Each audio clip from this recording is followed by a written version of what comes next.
Bring in Kelly Sadler, America First Action PAC Director of Communications. Okay, I think there's been a run towards Joe Biden simply because the rest of the field is so far to the left. I mean, look, I'm feeding you good stuff. I'm sure you're going to agree with that, aren't you? Well, you know, I would disagree with this fact that Biden is some sort of centrist.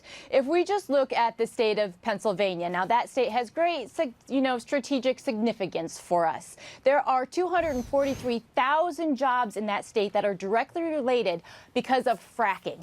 Those fracking jobs, $91,000 is what the average employee earns. Now, if you talk about Biden, if you talk about Sanders, if you talk about Warren, those jobs are gone. They are eliminated because of the ban on fossil fuels and the ban on fracking that all of those candidates are proposing. That is far left. If you read the local news in Pennsylvania right now, there's a bunch of pipelines that are being built in the state to get this natural gas out to places like New Jersey, into Ohio. Yeah. And there are all these liberal leftist protests. I mean, Stuart, in some of the papers, these liberals, the Sierra Club, these Bernie supporters were baiting mountain lions and bears into construction sites to stop the construction. Where do all of these candidates stand on this issue, on the pipeline issue? Do they want them to be built or not built? This would also inhibit thousands of more jobs, new jobs from entering the state. We should be asking Joe Biden about those pipelines. Yes, we should. Yes, we should. Pennsylvania is a vital state.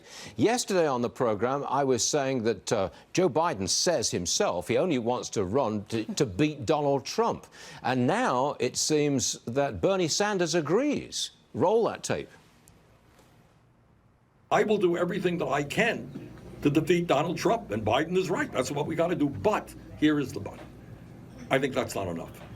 And I think certainly what our campaign is about is speaking to the pain that working families in New Hampshire and in Vermont have all over this country. Okay, speaking to the pain of working families all across this country, and being against the president is not good enough. I'm feeding you again. Here you go. What do you make of this? Well, you know, I think that Biden has an enthusiasm problem, and this is something that the New York Times reported on this week about the crowds are not there for him. He's kind of limping through the states, kind of not a happy warrior, but a begrudging one, and this is translating. Does he want this? Does he want to work for this, or does he think he's entitled to have it, much like Hillary Clinton? With Bernie Sanders, yes, he's got enthusiasm with the youth vote. Everyone, free programs that everyone knows that us taxpayers, especially the middle class, is going to have to pay for. You got it again. Kelly Sadler, thanks for joining us. We'll see you soon. Thank you, Stuart. Promise.